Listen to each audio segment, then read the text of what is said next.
Assalamualaikum warahmatullahi wabarakatuh. Saya Aceh Bule dari Aceh Bule Diary. Hari ini gue mau cerita soal perjalanan gue sama Kang Anto keliling Jawa bagian barat. Kita menyebutnya Western Java Road Trip.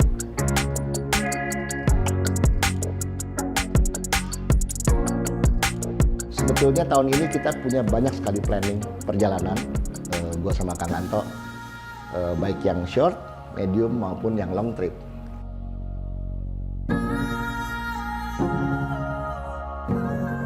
Tapi kemudian wabah corona melanda negeri kita dan seluruh dunia, yang ini membatasi gerak semua orang, bukan hanya kita pemotor tapi semua pelaku usaha, mau yang kecil gede, semua jadi terhambat. Jadi kita banyak sekali membatalkan trip-trip kita tahun ini.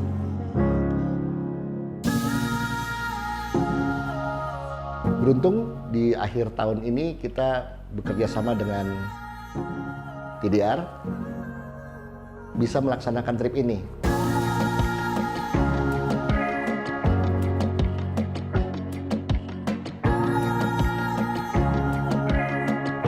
Dan ini tripnya menarik buat gue, karena apa? Ini mungkin kali pertama gue mengelilingi Jawa Barat sama Kang Anto sekaligus.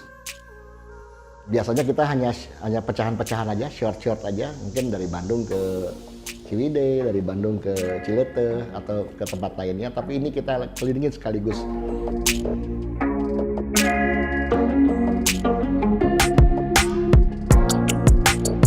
Dan ini kategorinya termasuk medium trip, karena kita menjalankan trip ini kira-kira 1000 something kilo, jadi 1000 lebih sedikit kilonya.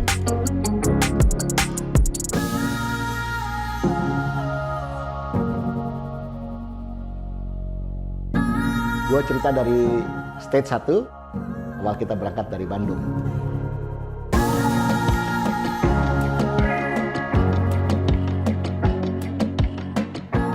Stage 1 ini jaraknya dari Bandung ke Ciwidey dan ke Cidaun itu nggak terlalu jauh.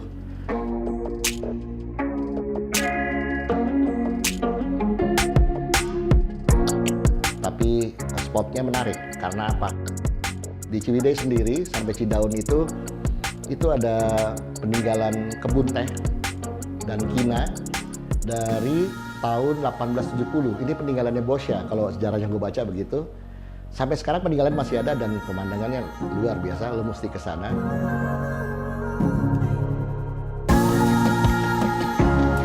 Jalannya sudah bagus, cuma lebarnya sama masih segitu, nggak terlalu lebar. Konon ini tahun 80-an abang gua bilang ini dipakai buat rally dulu. Memang stage-nya menantang banget. Buat motor aja enak, apalagi buat mobil, buat balapan. Bukan suruh balapan ya artinya ya.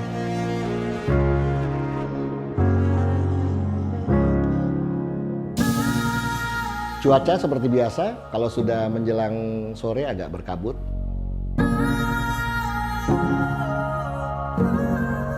Kita terus turun ke bawah, melewati danau, ambil sisi kirinya. Terus turun ke daerah Cidaun, jadi Ciwidey bagian bawah. Sudah banyak perubahan di sana. Jalannya sudah cukup baik, tapi di section dari Cidaun ke bawah ada sebagian jalan yang masih diperbaiki. Jadi buat teman-teman yang lewat sana mesti sedikit hati-hati. Mungkin lebaran nanti jalannya sudah bagus kali ya.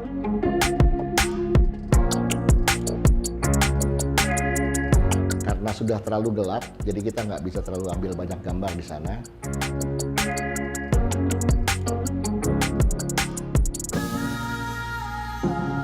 Kita turun ke bawah sampai ke Cidaun, dan di Cidaun sendiri sudah jam 7 jam 8 mungkin ya, sudah cukup gelap sekali.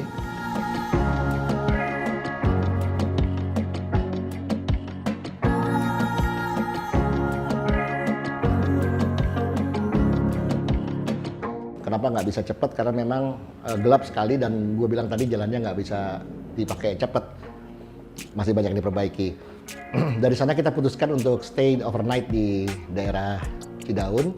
Karena Cidaun fasilitasnya minim penginapan, jadi kita geser sedikit ke kiri ke arah Cijayanti.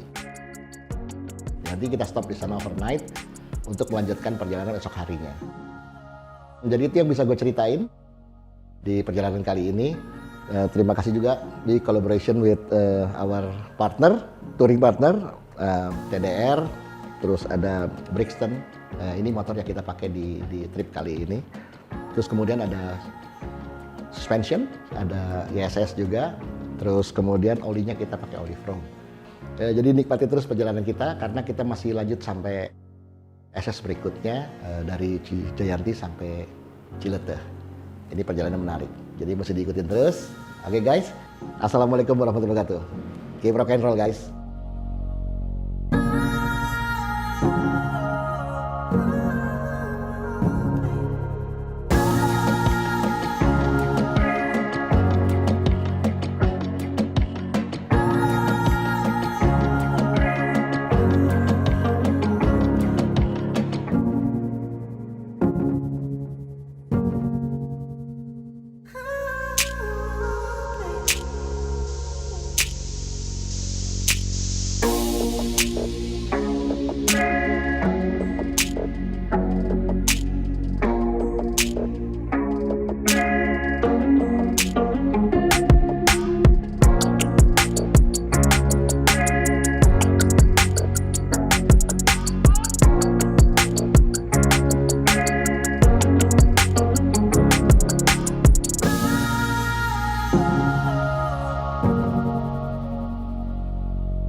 Assalamualaikum warahmatullahi wabarakatuh. Saya Aceh Bule dari Aceh Bule Diary. Episode lalu, Day One, kita melakukan perjalanan dari Bandung sampai Cidaun. Nah, hari kedua, sekarang gue ceritain perjalanan kita dari Cidaun sampai ke Geopark Cileteh.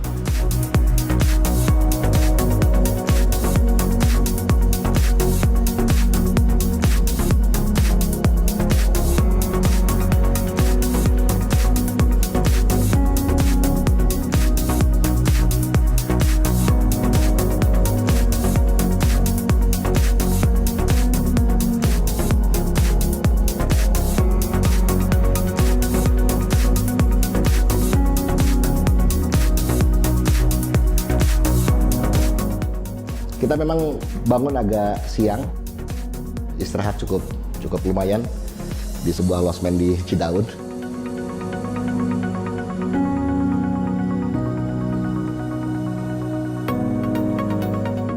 Kita sempat sarapan dulu di sebuah warung kecil di pinggir pantai, karena kita tidak sempat breakfast di hotel.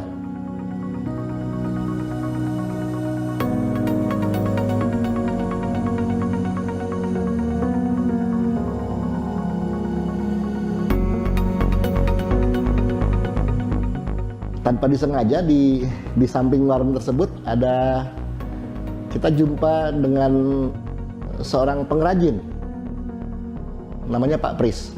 Dia itu pengrajin pandan duri.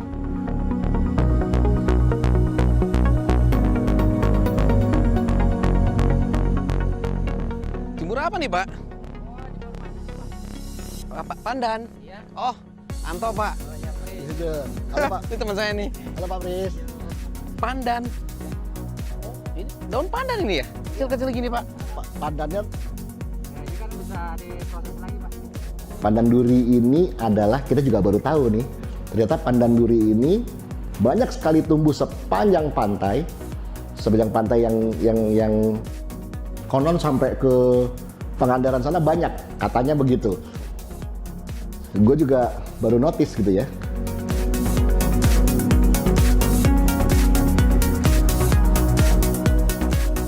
Bahan ini ternyata diolah sehingga jadi bahan dasar sebuah kerajinan yang dipakai di Tasik. Kalau lu suka lihat kayak dompet, kayak tikar, nah ini bahan anyamannya ternyata dari pohon ini. Terus kita ngobrol-ngobrol dengan Pak Pris ini, dengan Kang Anto. Hilang. Jadi kalau umpamanya di 100 kilo, Jadi jadinya bisa cuma 20. kilo. Hah, berat. Harga jual berapa nih, Bapak, ke 9.000 per kilo? Tapi sebulan seton, hampir satu. hampir seton. 4 supplier, Oh, dari berempat. Kalau saya di sini 8 kintal. Iya, Pak. betul. Kasih lihat barang jadinya dong Pak.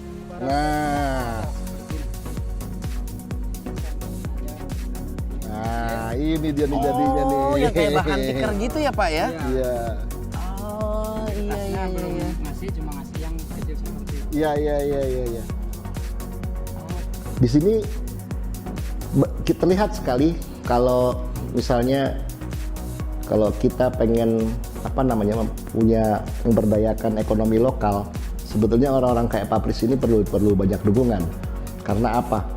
Karena mata rantainya akan jadi sangat panjang dan ujung-ujungnya adalah perekonomian UKM akan jadi semakin tumbuh. Jadi kita nggak usah bergantung sama barang-barang impor.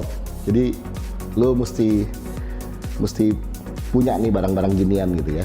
Oke, dan balik lagi ke trip kita.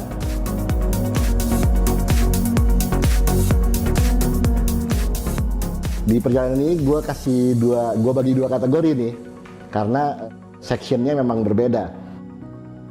Kalau dari Cidaun sampai Sindang Barang, itu kita banyak sekali melihat pemandangannya pantai sebelah kiri, terus di sebelah kanan ya perkebunan biasa. Tapi emang indahnya luar biasa dan treknya cenderung banyak trek lurus. Di sini kita banyak menggunakan kemampuan motor ini, powernya aja gitu ya. Jalan sedikit bumpy karena ada beton-beton, cor-coran beton maksudnya, dan temperatur cenderung hangat.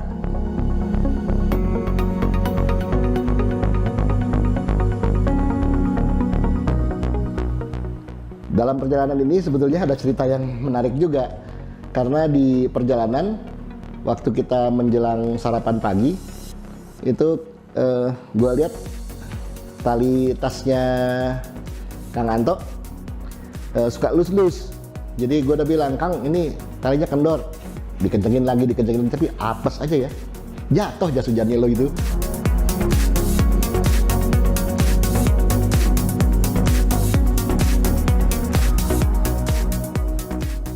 Sampai di Sindang Barang, kita checkpoint lagi di sana. Kang Anto laporan, jas hujannya hilang, yang tadi gue ceritain. Jas hujannya hilang, and then dia berusaha balik tuh cari. Dia mungkin pergi sekitar 10-15 menit, mungkin around 5-10 kilo kali ya, dia cari-cari, nggak dapet bro.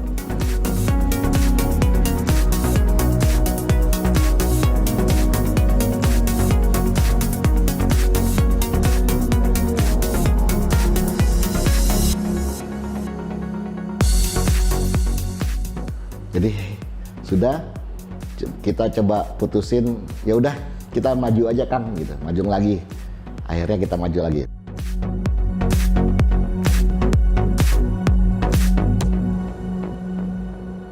Nah ini mulai tuh menarik. Hujan bro. Kang Anto kesian banget. Lo tau dong bulan Desember juga bulannya hujan memang. Apalagi di pantai di daerah Jawa Barat gitu ya. Bagian selatan. Bukannya nggak mungkin. Waktu kita sempat ngopi kehujanan juga kita tanya sama orang situ. Sering hujan Mang? Iya Pak, tiap sore hujan. Nah kan cakep banget ya tuh.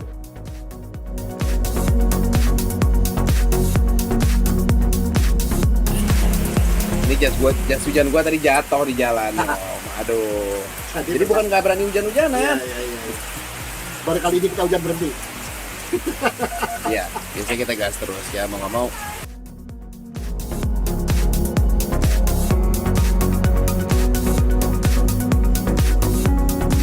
Section kedua dari Sindang Barang sampai Cileteh ini konturnya agak berbeda. Satu mulai masuk daerah perkebunan PTP 7.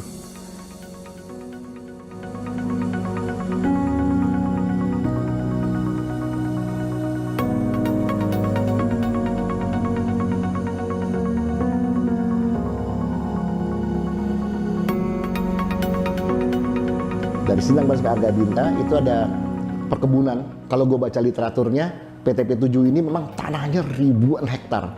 Jadi kita sebagian melintasi perkebunan mereka, perkebunan karet, sepi, nggak ada orang. Terus jalannya juga berliku, dan anehnya jalannya mulus. Mulus banget. Subsection ya, section mulus banget.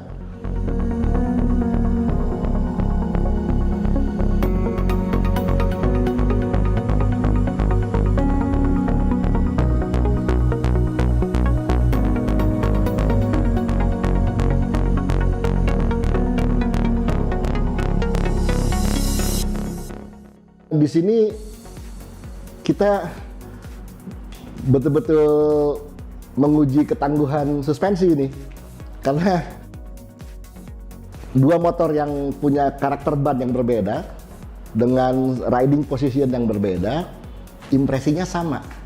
Jadi Kang Anto juga merasakan suspensi ini memberikan respon yang baik terhadap handlingnya dia, yang gayanya tracker. Gua kan lebih sporty. Nah, respon terhadap motor yang gue pakai juga sama-sama bagus impresinya. And then setelah kita coba di cornering, cukup enak. Terus kemudian di section berikutnya di antara perkebunan sampai Surade, memang ada section jalan-jalan yang masih apa namanya, masih nggak begitu baik lah ya. Malah gue bilang ada yang sedang diperbaiki. Mudah-mudahan bisa lebih mulus kalau kita sempat main ke sana lagi.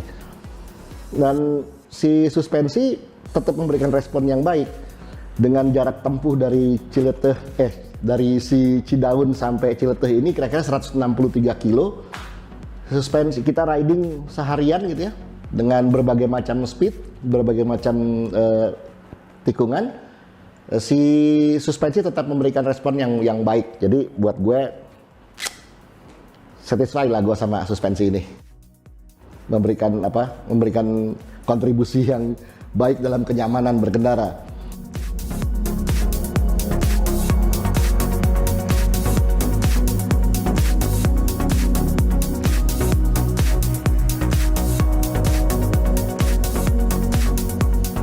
Akhirnya Kang Anto sudah masuk ke hampir gerbangnya Cileteh itu, dia maksain diri.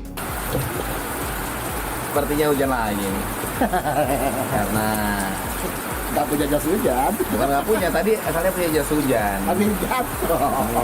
Karena jatuh di jalan. Jatuhnya jauh lagi. Jadi sedikit terhambat nih.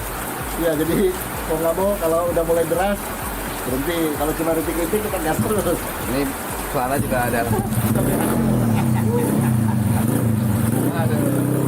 Padahal gue sempat berhenti gitu.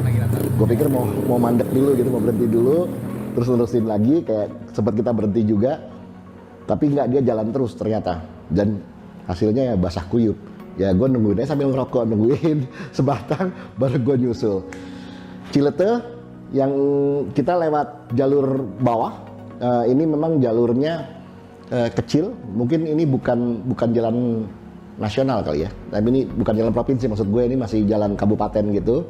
Kemudian bertemulah kita dengan jalan yang dibangun oleh provinsi. Ini baru enak banget jalannya, lebar dan mulus. Karena Kang Anto sempat ngomel-ngomel, Om, kayak jalannya mulus deh. Gue juga sempat pikir-pikir, ini kita salah jalan atau gimana ya? Tapi map kita menunjukin ada jalan short ke sana gitu. Well, kita terusin aja. Ketemulah kita jalan yang provinsi dan jalannya super mulus. Terus yang lebih buat kita jadi bonus tuh adalah pemandangannya juga. Ya lo tau kan Ciletuh itu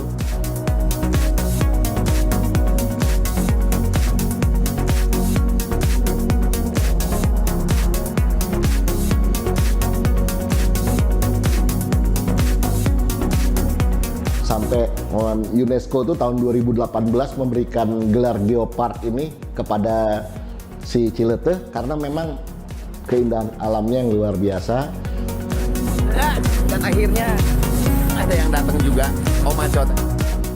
Kita stop di setelah perbukitan, ada daerah flat gitu ya, persawahan. Kita stop di sana, kita rehat sebentar sambil bergambar. Oke, itu cerita gue dari Cidaun sampai Ciletuh.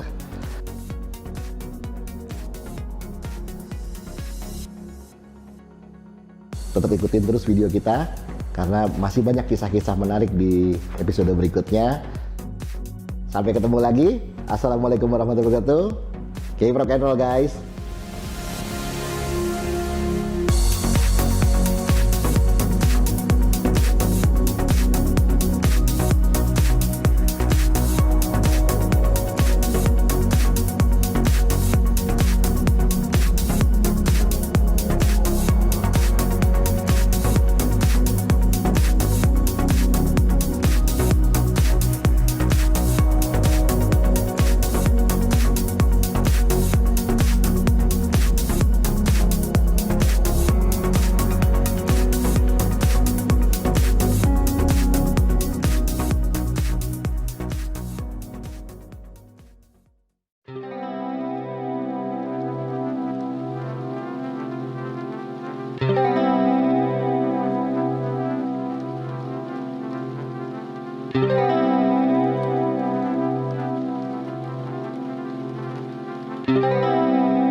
Assalamualaikum warahmatullahi wabarakatuh. Saya Aceh Bule dari Aceh Bule Diary. Episode lalu, gue udah ceritain perjalanan dari Cidaun sampai Ciletuh. Nah, episode kali ini, gue akan ceritain tentang sedikit eksplorasi kita tentang Ciletuh.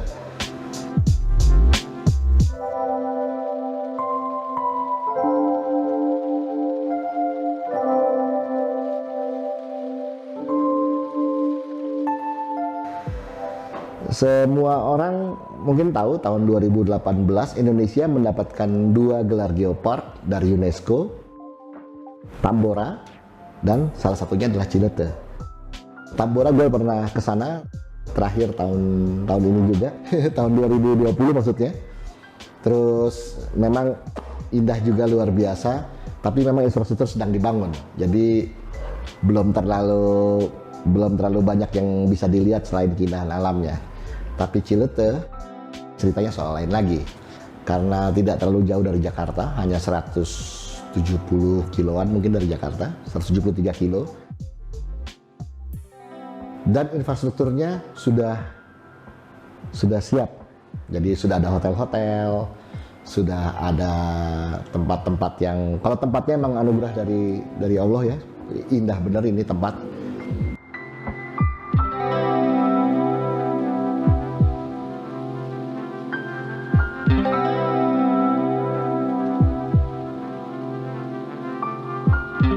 Gue sendiri bingung, ini kok tempat ini tiba-tiba bisa booming. Ternyata setelah gue baca sejarahnya, ada dua aspek yang bisa dilihat secara sejarah, satu lagi sama secara arkeologi.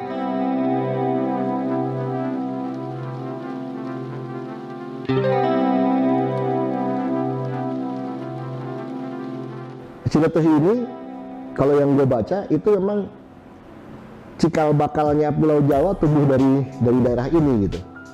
Jadi ini adalah sebuah bebatuan yang tumbuh dari dasar laut ke permukaan laut, itu 60 juta tahun yang lalu. Itu menurut arkeolog ya. Itu kelihatan dari apa, batuan-batuan yang terkandung di Cileteh. Terus kemudian yang bikin menarik dari UNESCO adalah patahan. Jadi dia ada patahan yang jatuh ke bawah, jadi membentuk sebuah amphitheater. Nah, penghulunya ini air terjun semua, bro, dan itu luar biasa cakepnya. Lu mesti kesana, mesti lihat ini. Terus itu secara arkeologi ya, keindahan alamnya itu. Secara sejarah, ternyata Belanda sudah menemukan tempat ini. Ditemukan oleh penulis Belanda. Jadi ada dua tempat waktu itu, Pelabuhan Ratu dan Cileteh. Soal Cileteh ini, itu tahun 1709 ada orang Belanda yang datang ke Cileteh dan dia mampir mendarat di tempat ini. Dia menamakan tempat ini Sand Bay.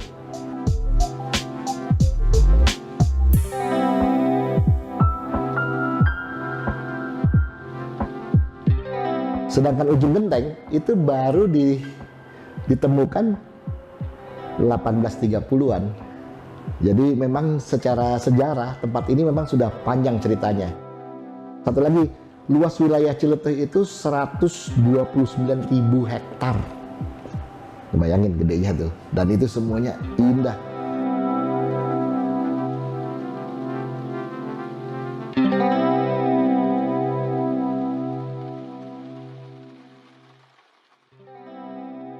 Mungkin kita perlu 2 hari 3 hari kali untuk keliling seputar Cileteh ini karena begitu banyak spotnya yang bisa dieksploitir.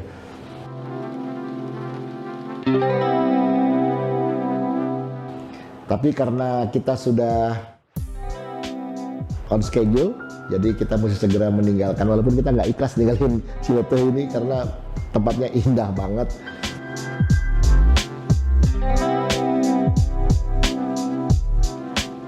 So, begitu tiba kita kembali ke perjalanan, begitu tiba dari Cidaun, kita langsung check in di sebuah hotel.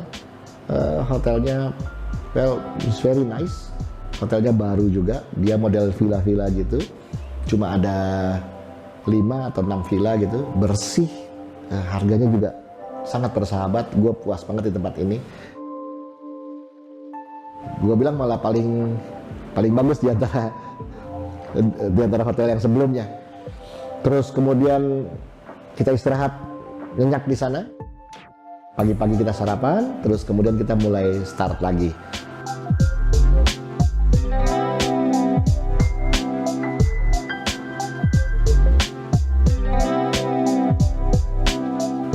Pagi-pagi kita start dari hotel, kita review dulu, kita ambil spot-spot sepanjang perjalanan menuju ke Pelabuhan Ratu. Dan ini lo tahu juga, jalannya dari Cileteh ke Pelabuhan Ratu, luar biasa. Terus kemudian kita naik keluar dari refuel bensin, kita naik ke sebuah persawahan. Ini tempat cukup populer karena konon dari zaman Belanda ini ada perusahaan penggilingan padi di sini dulu nih.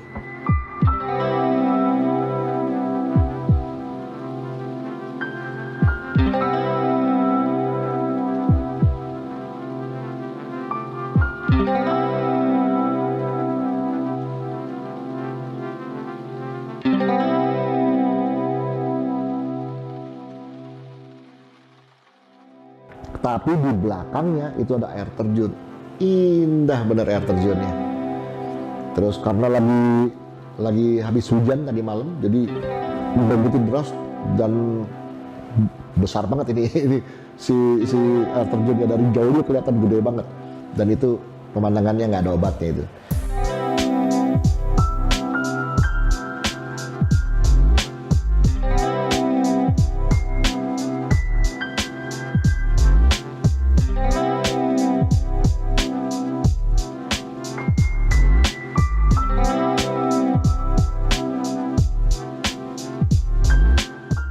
Terus kita naik lagi ke atas, itu ada tempat namanya Puncak Dharma, dan pemandangannya saya sama Kang Anto tuh dikit-dikit lihat ke kiri karena apa, kayak nggak ikhlas ninggalin Ciletuh. Ya, begitu indahnya Ciletuh.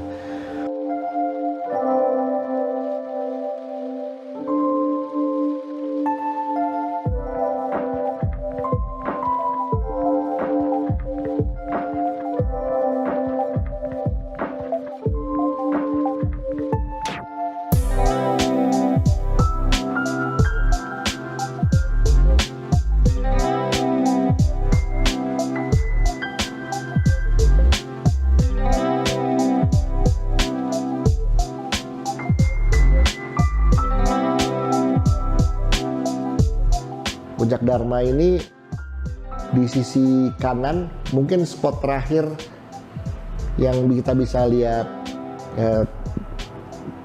teluknya si Ciletuh. Indah benar pemandangan dari atas itu.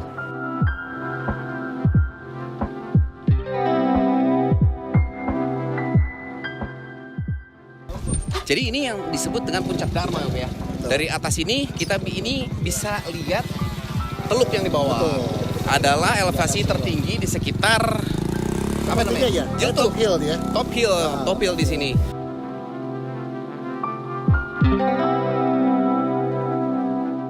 Terus kemudian kita maju lagi.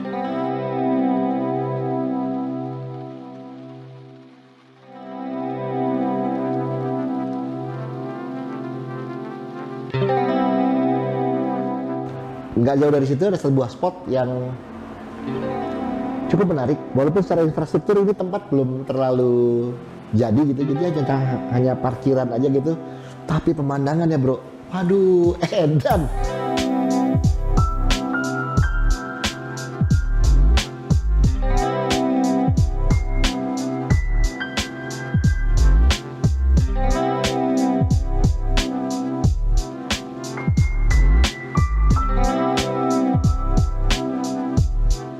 Karena lo bisa lihat di sisi kanannya Pelabuhan Ratu, di sisi kiri teluknya Ciletuh. Jadi lo bayangin ini puncak gitu ya. Ini Pelabuhan Ratu, ini Ciletuh. Dia ada di sininya gitu. Lo bisa lihat lautan lepas gitu.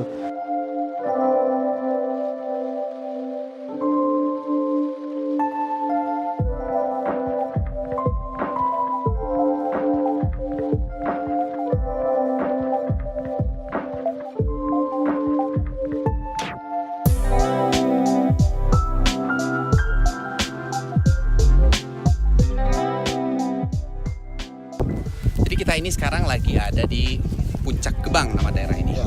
Kalau dari sini kita bisa lihat Pelabuhan Ratu ada di sebelah kanan saya, dan tadi Ciletuh tadi itu di sebelah kiri. Dan Om Aco ini punya firasat buruk bahwa Bayah itu di sebelah sana. Itu di sebelah sana tuh, lurus di mata kita.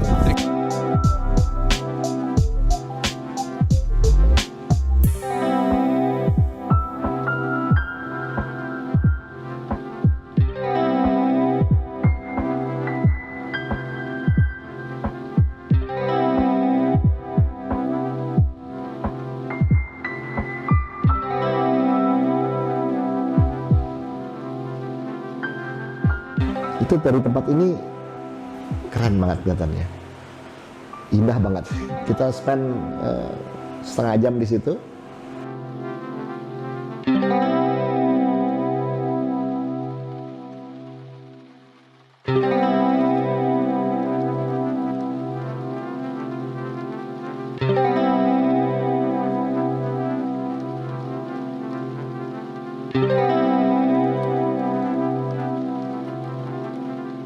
Terus kita melanjutkan lagi perjalanan mulus, berliku. Tapi satu lagi, hati-hati juga sama trek di sini, karena buat gue ada tanjakan turunan cukup curam, jadi mesti hati-hati. Terus tikungannya juga ada beberapa yang cukup ekstrim.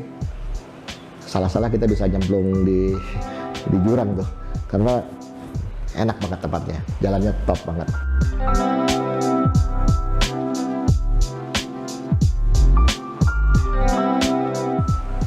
Juga perlu hati-hati teman-teman kalau melewati trek ini, karena tanahnya ternyata seperti di kebanyakan di Jawa Barat itu memang belum terlalu banyak yang untuk jalan ya, banyak yang belum ajak gitu, belum diam, jadi sering terjadi longsor. Ada satu spot sebelum Pelabuhan Ratu itu longsor, jadi mesti hati-hati, tapi masih bisa dilewatin. Kaget juga, kita lagi asik kenceng, tiba-tiba tanahnya kok merah. Begitu kita lihat, oh benar ada perbaikan jalan. Tapi salut gue sama Pemda setempat yang cepet tanggap, merapihkan hal-hal seperti ini, keren. Terus dari situ kita stop untuk makan siang, terlambat makan siangnya memang, kita digorengin ayam gitu.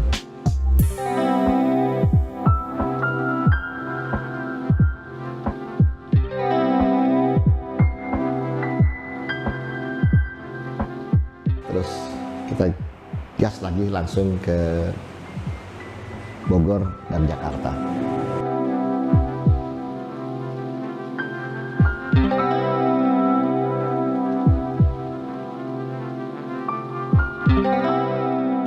Itu perjalanan kita kali ini.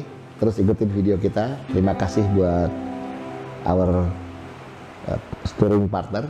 Ada TBR, YSS, From, terus ada Brixton, The Bike, terus kemudian ada Mitra 2000 dan HPZ. Ikutin terus video kita, karena masih banyak kisah menarik yang akan kita tampilkan di video-video kita di episode depan. Assalamualaikum warahmatullahi wabarakatuh. Keep rock and roll guys.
Assalamualaikum warahmatullahi wabarakatuh. Saya Aceh Bulu dari Aceh Bulu Diary. Episode lalu gue udah ceritain perjalanan kita eksplorasi Geopark, terus jalan menuju Jakarta. Kita tiba di Jakarta tuh tengah malam, kita istirahat. Hotelnya biasa aja sebetulnya, cuma memang dekat sekali dengan posisinya TDR. Jadi di Kerajiman tuh nggak terlalu jauh. Nah sekarang kita sudah sampai di Jakarta, kita menuju TDR.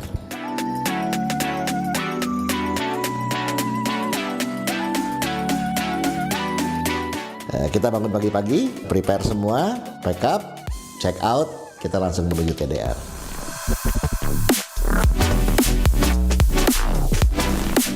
Karena kita sudah janjian on schedule, so kita harus ke sana juga menembus kemacetan pagi Jakarta yang dipenuhi sama pengendara motor, mobil maupun umum menuju kantornya masing-masing. Ya lo tau sendiri Jakarta kan, welcome to Jakarta. Traffic. Akhirnya sampailah kita di TDR. Kita disambut dengan keramah tamahan khas TDR. Hospitality-nya bagus sekali, mulai dari check-in di security, terus kemudian kita masuk ke dalam showroom, kita janjian sama tim mekanik karena kita pakai Brixton ini sudah 500 kilo. Di motor-motor baru ya, jadi kita langsung coba jalan dua-duanya, sekitar 500 kiloan lah gitu ini motor. Jadi ini termasuk servis pertama. Kemudian kita dikenalkan dengan kepala mekaniknya Mas Dwi dengan ramah melayani kita untuk servis motor.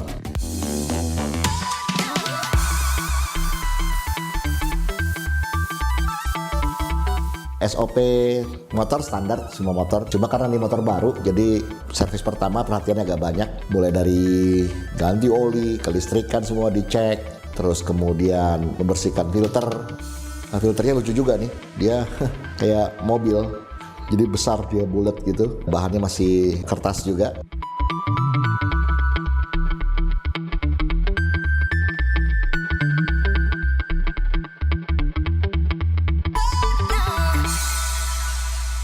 Kemudian kelistrikan sampai baut-baut semua dicek, termasuk suspensi. Yang terakhir adalah handling, jadi ada yang berubah nggak dari handlingnya.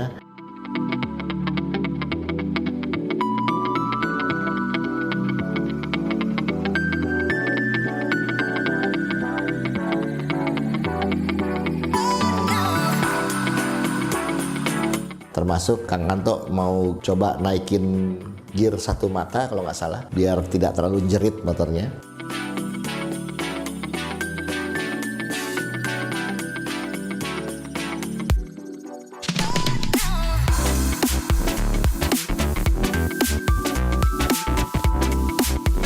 Kemudian kalau motor gue kemarin cuma posisi stang aja, biar nggak terlalu nekuk ke dalam, jadi gue agak buka keluar, jadi tangan gue agak terbuka gini. Itu sih motor gue.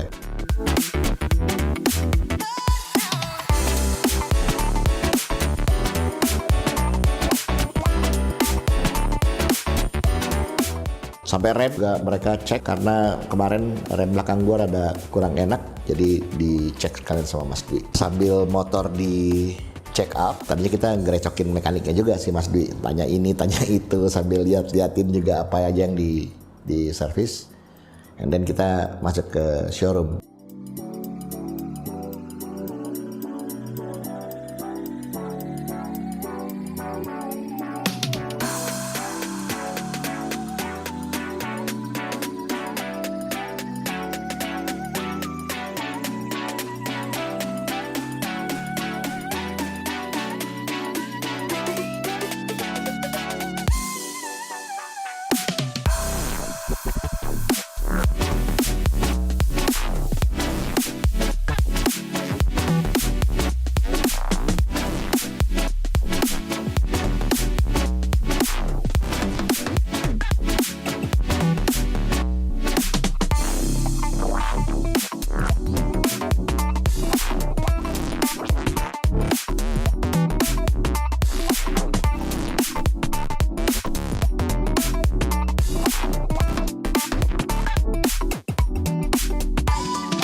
Sebetulnya gue sama TDR sendiri nggak asing ya, jadi gue sering ke sana juga dulu, bolak-balik waktu dia launching Chrome lah, ada launching produk atau apa, gue suka datang ke sana juga.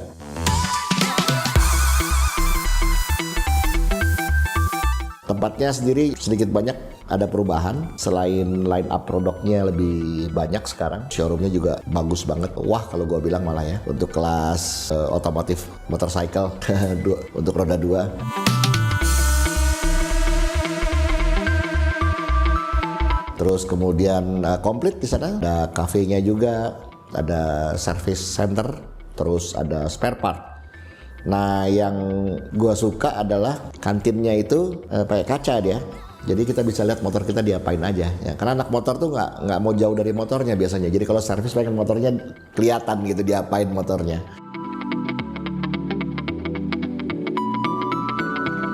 Waktu kita lihat-lihat dan ngobrol-ngobrol sama tim dari TDR, tanpa sengaja ada Pak Teddy di sana. Kita perlu tahu Pak Teddy ini adalah CEO sekaligus founder dari TDR. Kesempatan itu tentu saja tidak kita sia-siakan. Jadi kita coba ngobrol lebih banyak gitulah sama Pak Teddy. Nanti detail wawancaranya lo bisa lihat di kanalnya Kang Anto karena kita bikin video khusus untuk wawancara. Yo, selamat datang di TDR Technology Center, Mas Iya, Anto. makasih nih tempatnya asik. Thank you. Ini cuma kalau gue boleh bicara sedikit soal TDR, gue sering ketemu pengusaha, banyak lah ketemu pengusaha, teman-teman pengusaha yang berhasil. Untuk ukuran pengusaha sebesar Pak Teddy, dia cukup humble ya, humble. Terus dari pembicaraan kita yang hanya beberapa jam gitu, gue bisa lihat semangatnya seorang pengusaha lokal yang punya kecintaan sama dunia otomotif cukup besar.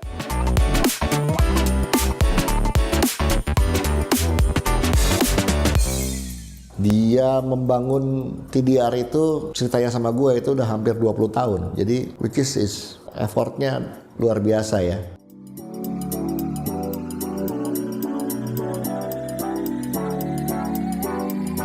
Pelan-pelan develop produk. Jadi produk ini mungkin salah satu brand lokal yang apa namanya punya konsistensi.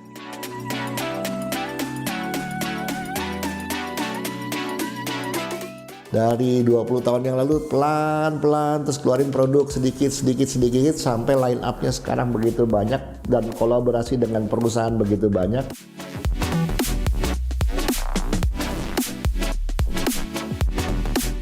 Sehingga gue penasaran gitu, gue tanya tujuannya apa sih lo bikin seperti ini gitu. Ternyata di belakang itu adalah Pak Teddy itu pengen punya teknologi center di Indonesia gitu.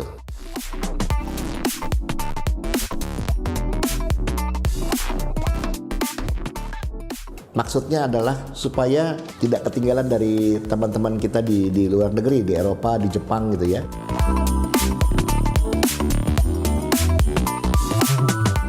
Karena kalau mereka memang industri, nah kita kan bukan industri otomotif. Jadi budaya ini mau jadikan tempat learning center, tempat belajar, tempat research gitu, sehingga bisa menghasilkan line up produk yang begitu banyak. Dia sendiri merinci ada 4 kategori yang dia rinci gitu ya untuk TDR ini.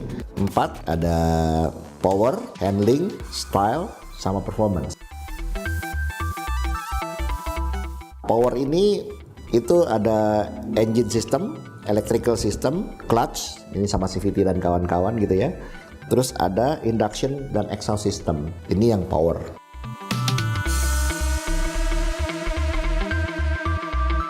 Terus kemudian yang kedua itu ada handling. Ini ada suspension tentu saja. TDR ini kan pegang YSS. Ini ceritanya panjang juga nih YSS ini ya di Indonesia. Di motor ini kita pasang YSS. Ya proven lah perjalanan kita kali ini. Karena kita melewati begitu banyak dan begitu berbagai macam bentuk jalan. Dari yang mulus sampai yang keriting, kribo gitu jalannya. Tapi responnya cukup baik. Jadi oke. Terus ada wheels, ini ada rim segala macam, ada ban, sama ada braking system. Nah ini yang menyangkut soal handling. Style tuh ada dari body system sampai gear. Terus kemudian ada performance. Performance-nya ada tools sama equipment. Nah ini dia dibagi 4 kategori dan ini semua ada di TDR gitu.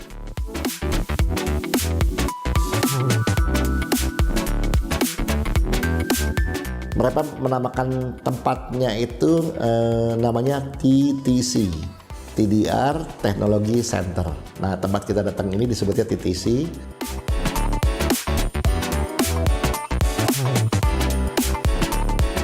Gue lihat lagi dari Pak Teddy adalah spiritnya ya, tenang orangnya. Jadi kelihatan dalam mendevelop sesuatu dia tidak terburu-buru, tenang sampai fix, pasti bagus dia launching produk ini gitu.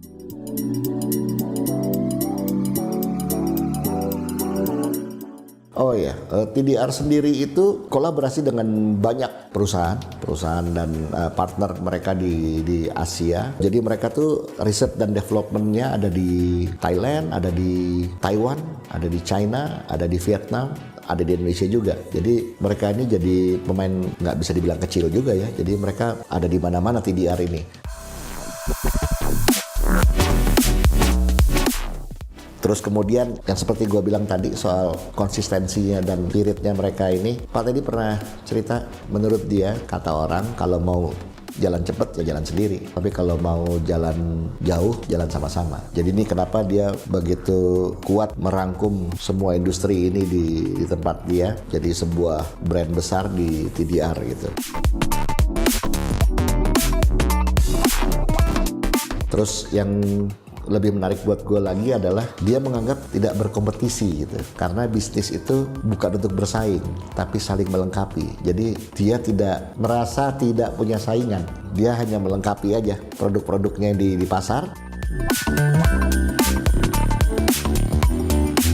Dia bilang kalau emang produk gua bagus ya lo pakai, kalau enggak ya nggak usah. Jadi humble benar nih TDR nih Pak Teddy khususnya. Jadi terima kasih sudah bisa punya waktu buat kita nemenin ngobrol-ngobrol. Gue banyak sekali terinspirasi, saya jadi banyak pelajaran yang gue dapat dari obrolan sebentar gue dengan Pak Teddy, dengan tentu saja dengan Kang Anto.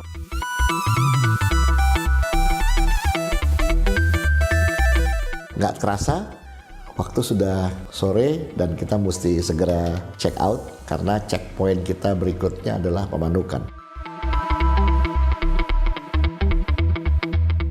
Lo tahu sendiri kalau sudah sore di pinggiran Jakarta akan sangat crowded. Bekasi dan sebagainya adalah daerah-daerah yang rame. Terus ada lagi pembangunan apa namanya Jakabaring tuh ya, Jakabaring apa ada satu highway jembatan tol itu, dan gue pikir udah jadi sampai ujung, ternyata di ujung Kalimalang itu masih dikerjakan. Jadi diputer-puter kemana-mana karena gue lama nggak lewat Bekasi kesasar bro. Jadi kita istirahat sebentar, kemudian melanjutkan lagi perjalanan ke Pemanukan. Kita tidak tiba di Pemanukan itu mungkin malam, ya sempat diguyur hujan di daerah Kerawang, Cikampek. Jadi on and on gitu hujannya. Sampai di Pemanukan sudah malam, kita langsung check-in hotel dan istirahat. Jadi itu perjalanan kita dari eksplorasi TDR untuk servis motor ini, Brixton. Terus kemudian kita melanjutkan perjalanan ke checkpoint berikutnya adalah Pemanukan.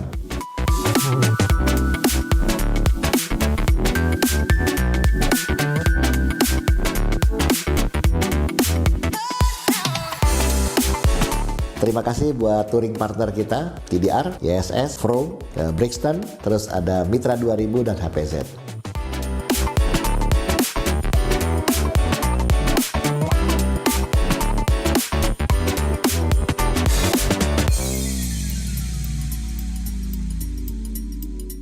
Saksikan terus video kita, masih banyak kisah menarik di episode berikutnya. Sampai jumpa lagi. Assalamualaikum warahmatullahi wabarakatuh. Keep rock and roll guys.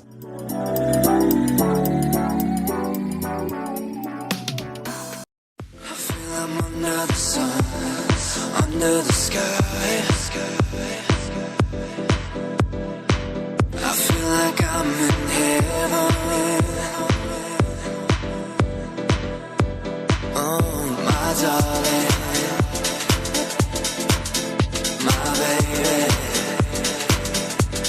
Oh, my darling, my baby.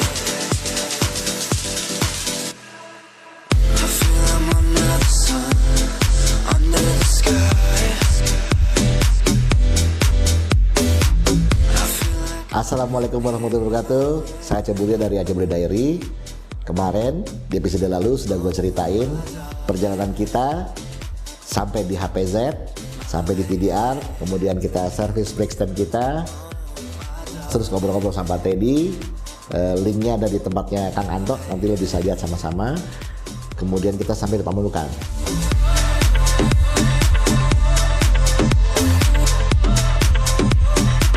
Nah, hari ini kita melanjutkan perjalanan dari Pamanukan ke Pangandaran. Ini stage-nya agak panjang karena is around about 283 kiloan, kurang lebih segitu. You are my elixir, you're my favorite potion. In the wind I'm floating, so relaxed I'm coasting. Pagi-pagi kita bangun, sarapan, kita prepare, kemudian kita berangkat. Saya sama Kang Anto siap-siap. Pemanukan ini memang sudah di Jawa Barat bagian utara. Lo tahu kalau di pinggir pantai kan, hawanya panas. Kita gas terus, pemandangannya flat aja, dia persawah aja kiri kanan, cukup hijau, cuma temperaturnya memang agak hangat, panas.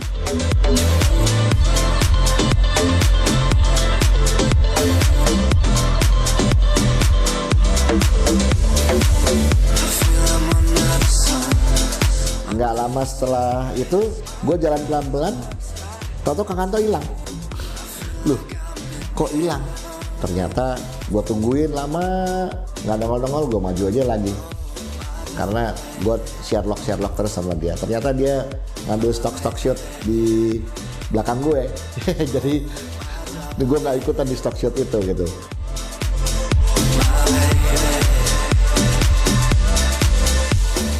Gue maju lagi, nggak lama ketemu sama gerbang tol di Subang.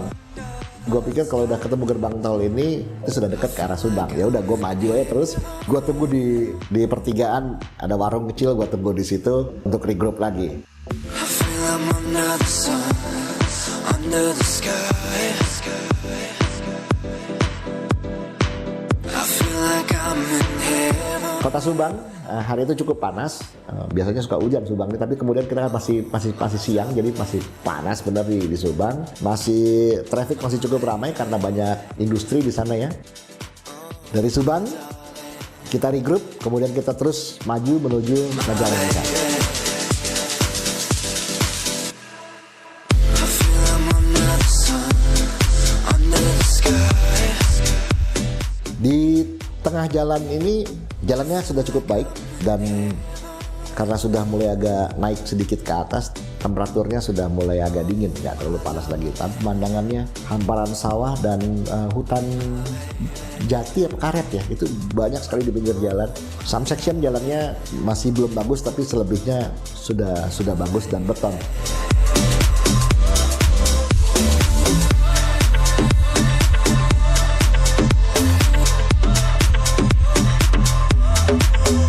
Cuma perlu hati-hati juga, karena beton ini suka ada menimbulkan efek-efek pasir tuh, pasir-pasir apa kayak semen gitu ya, itu licin banget di tikungan. Jadi karena di satu section kita papasan sama di sebuah tikungan gitu, papasan sama seorang bapak tentara, karena apa licin dia kepleset jatuh.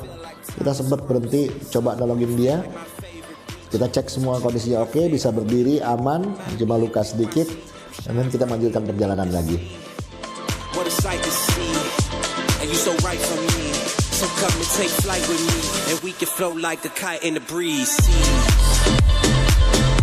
Nah, daerah ini namanya daerah Cikamurang. Itu mulai banyak masuk hutan-hutan jati tadi gue bilang ya. Hutannya keren banget, dan jalannya juga apa, sebagian beton, sebagian aspal, tapi sebagian besar cukup mulus.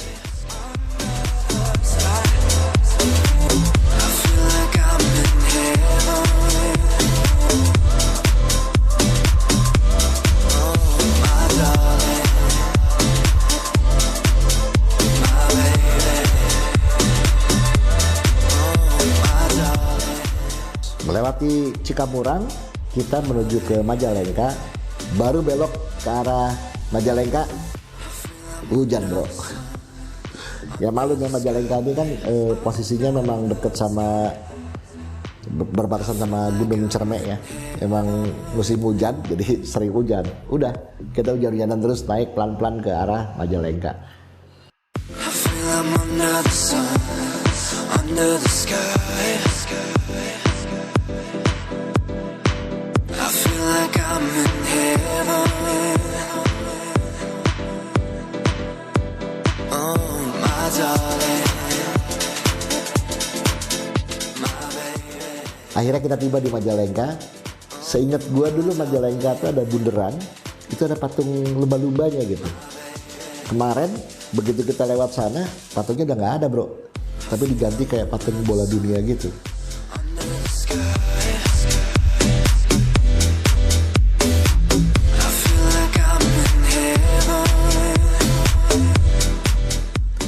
Secara sejarah, Majalengka sebetulnya bukan kota yang baru. Ini dari zaman abad kerajaan dulu, ada sebuah kerajaan di sana. Ini berbatasan antara Siliwangi dan Cirebonan. Jadi bahasanya dia ada dua tuh. Jadi orang sana sangat percaya kalau Majalengka itu dipengaruhi oleh bahasa Cirebon. Jadi Majae itu apa ya, buahnya gitu. Lengka itu langka gitu, langka itu nggak ada buahnya gitu. Ini dari literatur yang gue baca ya. Give you my devotion. You are my elixir. You're my favorite potion. In the wind I'm floating. Secara sejarah Majalengka sendiri ini panjang ceritanya. Jadi dimulai dari kebudayaan Hindu, Buddha sampai kebudayaan Islam itu sudah meramaikan kota Majalengka ini gitu.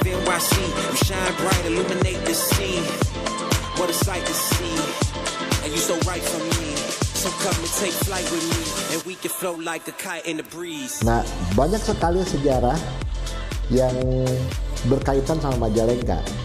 Banyak juga mitos-mitos yang kita bisa dapatkan yang berkaitan sama Majalengka ini.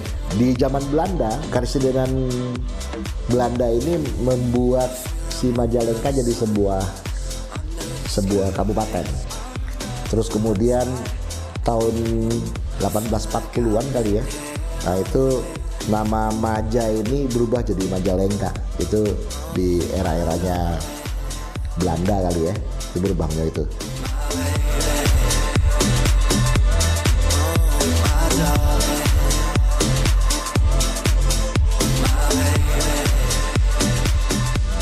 Kota ini sebetulnya tidak terlalu besar, tapi karena ada bandara internasional baru, Kertajati, secara tidak langsung ini mempengaruhi pertumbuhan di Majalengka. Mudah-mudahan Majalengka jadi semakin ramai ya, tapi keren lah. Sama kemarin gue lihat ada Masjid Agungnya belum dibuka tuh. Kalau dibuka pasti keren juga tuh.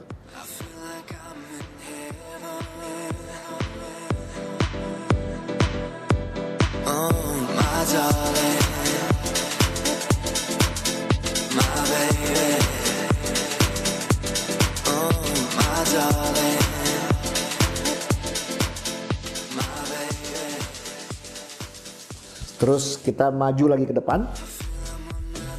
Jalannya sudah mulai uphill, naik. Itu karena berdekatan sama kaki Gunung Cermek gitu. Karena kita mengarah ke Ciamis Banjar sana. Hujannya makin deras, nggak berhenti-berhenti.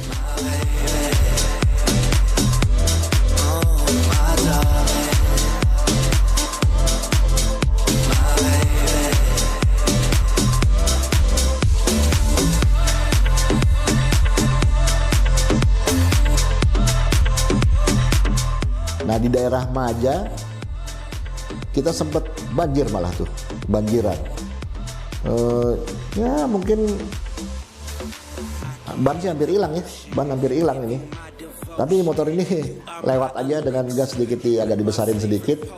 Motor gua malah ada kayu nyangkut tuh di dekat pedal remnya. Nanti gambar gua kasih lihat. Jadi kita berhenti sebentar di situ sebelum kita melanjutkan perjalanan ke Ciamis, Banjar, dan Pangandaran.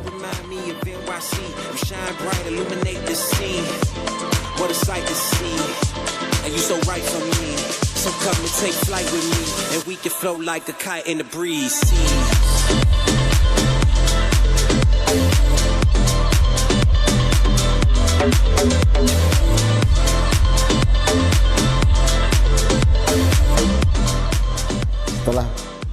kehujanan sepanjang jalan, akhirnya tiba juga kita di Pangandaran.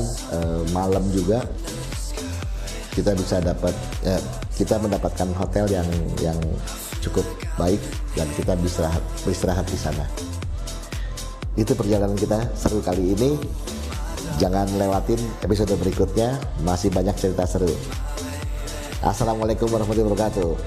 Keep rock and roll guys. Under the sky, I feel like I'm in heaven. Oh, my darling, my baby.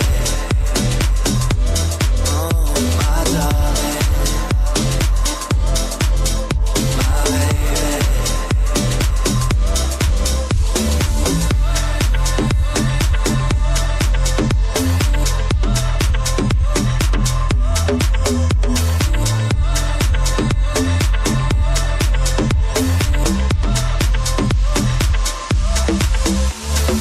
I can hear the ocean, give you my devotion.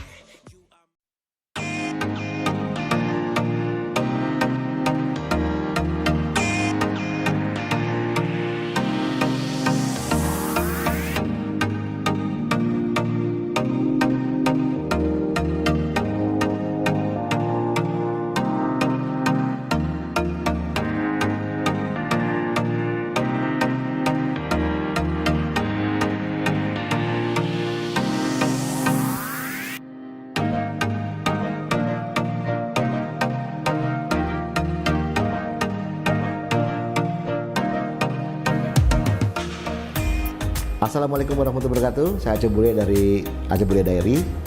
Episode lalu gue ceritain perjalanan dari Jakarta menuju Pangandaran. Nah, hari ini kita sekarang melanjutkan perjalanan menuju Bandung.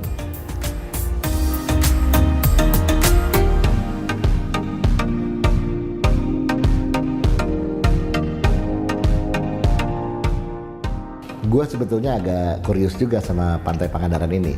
Pantai sebagus ini pernah dijamah Belanda nggak sebetulnya? Ternyata benar bro. Bahkan kalau kita mundur ke belakang lagi, di Pangandaran tuh yang bikin terkenal itu karena ada suaka alam sama cagar alam dia.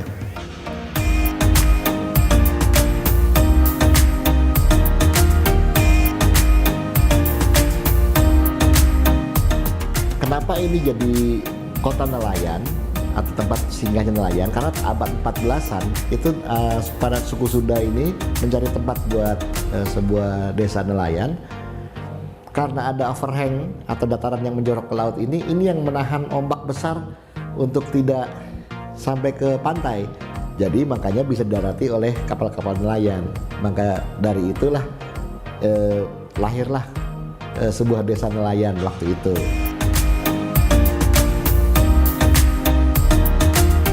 Di tahun 1922 ada seorang Belanda yang dia naruh satu banteng, 3 sapi betina sama beberapa ekor rusa gitu.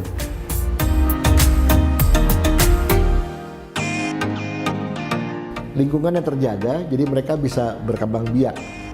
Yang sekarang kita tahu ini jadi sebuah cagar alam. Nah ini orangnya nih yang sebetulnya dia naruh binatang di sana jadi cagar alam.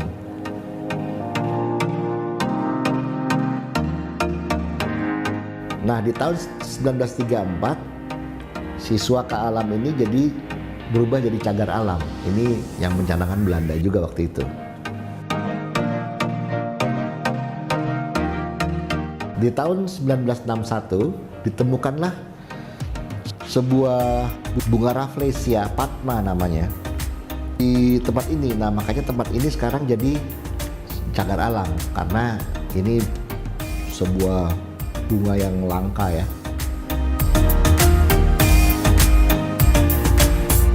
Sekarang kita lanjutkan perjalanan lagi menuju ke Bandung.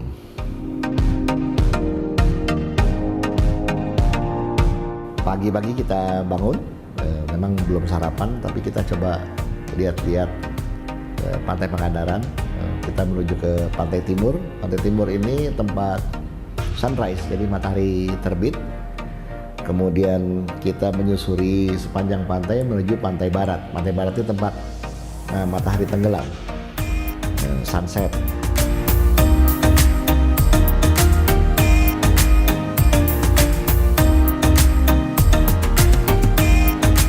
Jalanannya sudah bagus ya ke pantai barat sekarang. Terus gue lihat infrastruktur mulai tumbuh di sana. Jadi udah ada mulai hotel-hotel. Kalau gue lihat sih pergerakannya, nah ini pantai baratnya akan ramai lagi gitu. Karena sekarang ini banyak aktiviti di pantai timur, sudah ramai di sana. Nah kelihatan ini akan melebar sampai ke pantai barat. Dari sana kita exit ke jalan utama menuju jalur selatan.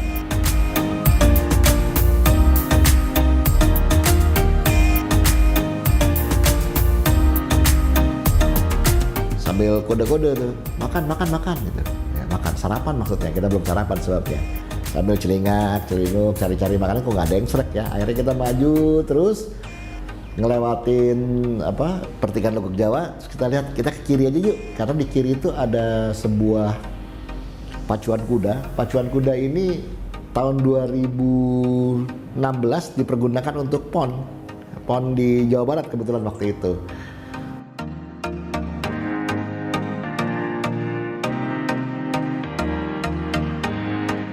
Nggak jauh dari situ ada mercusuar. Ini bikinan Belanda juga. Itu tahun 18-an. Gue nggak terlalu detail lihat penangnya gitu. Tahun berapa? Cuma tahun 18-an gue lihat itu. Ini mercusuar tua juga gitu.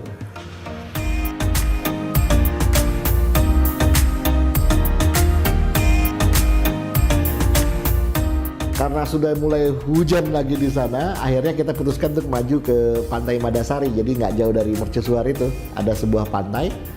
Makanlah kita di sana, makan pagi yang terlambat sebetulnya. Dari Legok Jawa, Madasari, kita lanjutkan perjalanan kembali ke arah Bandung.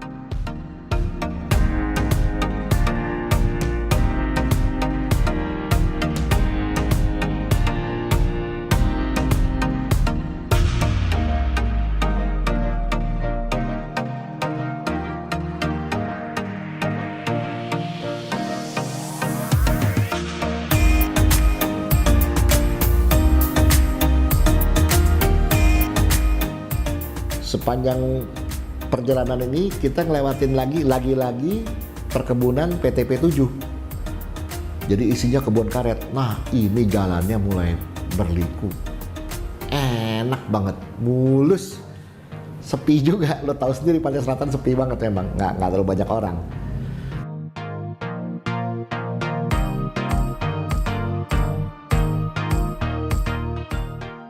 Dari sana kita naik terus. Suasana udah agak maghrib, kita naik ke Raja Buaya. Ternyata seperti yang kita duga, banyak longsor.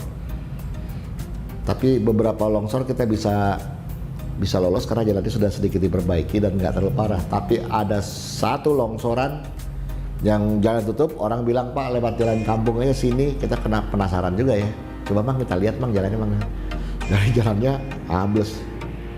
Hilang, jadi lurus bawah, jadi nggak mungkin kita terobos gitu.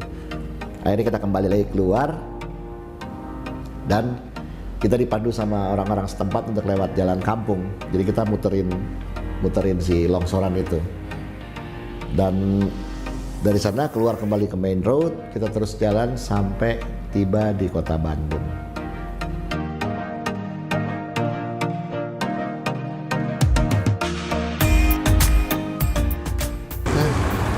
Alhamdulillah nyampe juga beres kita.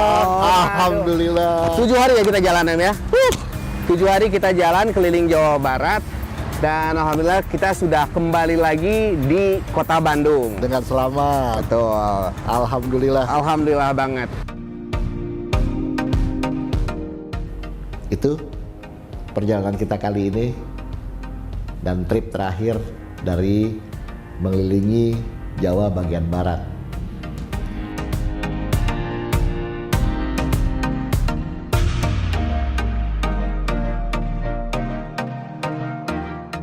Terima kasih buat our touring partner TDR, YSS, From, Brixton, Mitra 2000 dan HPZ.